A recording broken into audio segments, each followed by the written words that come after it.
একটা লোক মারা গেল, মৃত্যুর পর দেখি তার স্থগিতাদেশ প্রত্যাহার। হয়তো আমিও মারা যাব, মারা যাওয়ার পর হয়তো সবাই দেশের মানুষ দেখবে যে তার পদও স্থগিতাদেশ প্রত্যাহার হয়েছে। তো এটা আমাদের কাছে তামাশা এবং হাস্যকর ছাড়া কিছুই না। ডাক্তার হোসেন নিজামীর বার আপনার কাছে আমরা জানতে চাই যে রাজাপুর উপজেলা বিএনপির সাধারণ সম্পাদক নাসিমউদ্দিন আকন ও আপনি মোহাম্মদ আক্তার হোসেন নিজামীর বহর কাঠালী উপজেলা বিএনপির সাধারণ সম্পাদক, আপনাদের এই দুই সাধারণ সম্পাদকের পদ দীর্ঘদিন যাবৎ স্থগিত ছিল। নাসিমউদ্দিন আকন সড়ক দুর্ঘটনায় 25 অক্টোবর 2025 তিনি মারা যান এবং তার পদ স্থগিত আদেশ প্রত্যাহার করা হয় 28 অক্টোবর। এখন আমরা জানতে চাই তার পদ প্রত্যাহার হয়েছে মৃত্যুর পরে। এখন আমরা আপনার কাছে জানতে চাই যে আপনার পদ কি প্রত্যাহার আপনি জীবিত থাকতে হবে না আপনি মরার পরে হবে? আপনি একটু এ বিষয়ে কিছু বলুন। ধন্যবাদ আপনাকে। আসলে চিঠিটা আমরা কালকে দেখেছি। আমাদের কেন্দ্রীয় নির্বাহী কমিটির সিনিয়র যুগ্ম মহাসচিব জননেতা আমাদের রিজভী ভাইয়ের স্বাক্ষরিত চিঠিটা দেখে আমি বিস্মিত যে একটা লোক মারা গেল, মৃত্যুর পর তার চিঠি দেখি প্রত্যাহার, তার স্থগিতাদেশ প্রত্যাহার। আসলে এটা তৃণমূল বিএনপিকে একটা তাদের উদ্যমতা, তাদের রাজনৈতিক সচেতনতা, তাদের প্রতিভা কিভাবে বিকশিত হবে, কিভাবে আরও উদ্যমতা বৃদ্ধি হবে, আমি এই প্রশ্নের উত্তর দেওয়ার মতো আমার ভাষাও নেই। কারণ এটা আমাদেরকে নিয়ে কী শুরু হয়েছে? একটা লোক মারা গেল, মৃত্যুর পর দেখি তার স্থগিতাদেশ প্রত্যাহার।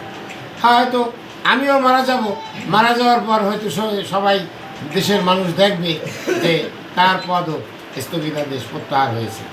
তো এটা আমাদের কাছে তামাশা এবং হাস্যকর ছাড়া কিছুই না।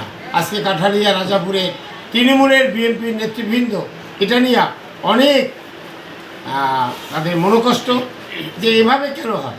আমি বিগত 2024 সালের 21শে নভেম্বর কাঠালিয়া থানায় কাঠালিয়া উপজেলা বিএনপি অফিস ভাঙার একটি মামলা দায়ের করেছি। মামলার আসামি 8 নম্বর আসামি সুমন খলিফা, সে ওই শাহজাহান ওমর যখন বিএনপি থেকে পদত্যাগ করে গিয়া আওয়ামী লীগে যোগদান করলো, আওয়ামী লীগে যোগদান করে নৌকামাকড়া ইলেকশন করতে আসলো, তার নির্দেশে বিএনপির নেতৃবৃন্দ, তৎকালীন বিএনপির নেতৃবৃন্দ বিএনপির অফিস ভাঙছে। বেগম খালেদা জিয়া আমাদের প্রাণের নেত্রী, তারেক রহমান আমাদের বিএনপির প্রতিষ্ঠাতা, জিয়াউর রহমানের ছবিগুলো ভাঙছে, আগুন দেশে ওরসা পর্যন্ত করছে। তাদের বিরুদ্ধে মামলা দিছি। আর সেই মামলার আসামি আমার বিরুদ্ধে অভিযোগ করবে, আর জেলা বিএনপি তদন্ত ছাড়া সেই অভিযোগের বিরুদ্ধে আমাকে একটা শোকাজ দেয়। সেটা হলো গিয়া 4/12/24 তারিখে।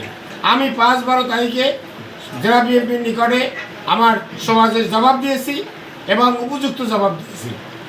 জবাবের প্রেক্ষিতে আমি আব্দুল আওয়াল মিন্টু স্যারের শরণাপন্ন হয়েছি। 6 তারিখে আমি জবাব দিয়েছি। আমি নোটিশ পেয়েছি 5 তারিখ, আমি 6 তারিখে এই নোটিশের জবাব দিয়েছি।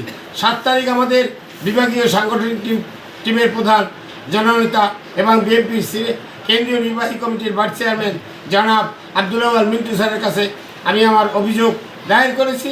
আব্দুল আওয়াল মিন্টু স্যারে 7 তারিখ জেলা বিএনপিকে একটা চিঠি দিয়েছে যে বিভাগীয় সাংগঠনিক টিম, সাংগঠনিক সম্পাদক, সহসাংগঠনিক সম্পাদক আকন কুদ্দুসুর রহমান এবং বিপি নান্নু, সহসাংগঠনিক সম্পাদক মাহবুল নান্নু এবং ঝালকাঠি জেলা বিএনপির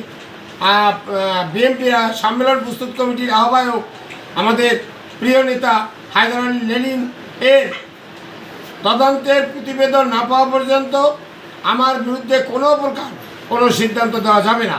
কিন্তু কেন্দ্রীয় সিদ্ধান্ত উপেক্ষা করে জেলা বিএনপি বিগত 23/4/24 সাল 2024 তারিখে আমার পদ স্থগিত দিয়ে একটা চিঠি দেয়, যেটা সম্পূর্ণ বিধি বহির্ভূত, সম্পূর্ণ অসাংগঠনিক, সম্পূর্ণ দলকে ছোট করার জন্য ব্যক্তিগত আক্রোশের মাধ্যমে আমাকে এই চিঠি দেয়। এখন আবার দেখি মৃত্যুর পর একজন আর্চি স্থগিতাদেশ প্রত্যাহার করা হয়। এটা দলের জন্য খুবই হাস্যকর বিষয়। এতে দল ক্ষতিগ্রস্ত হয়, ব্যক্তির জন্য দল ক্ষতিগ্রস্ত হচ্ছে। আমি বিএনপির ভারপ্রাপ্ত চেয়ারম্যান জননেতা জনাব তারেক রহমানের দৃষ্টি আকর্ষণ করছি, এই ধরনের লুকোচুরি, এই ধরনের তামাশা বন্ধ করে আমাদেরকে দল করার জন্য সুযোগ দিন। আমরা তৃণমূল বিএনপির লোক, এই দলের জন্য আমরা জেল খেটেছি, মামলা খেয়েছি, হামলা খেয়েছি, চাকরি পর্যন্ত খুঁয়েছি, চাকরি পর্যন্ত করতে পারি না। আর আজকে আমাদের পদ স্থগিত রেখে, আমাদের পদ স্থগিতাদেশের চিঠিতে কাকে খুশি করা হচ্ছে? অবশ্যই সেটা আওয়ামী লীগের তারা দোসর, তাদেরকে খুশি করা হচ্ছে। সবাইকে ধন্যবাদ।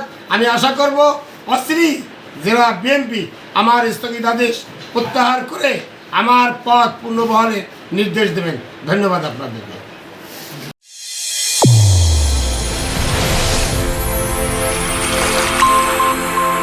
চ্যানেল A1 হৃদয়ের স্পন্দন।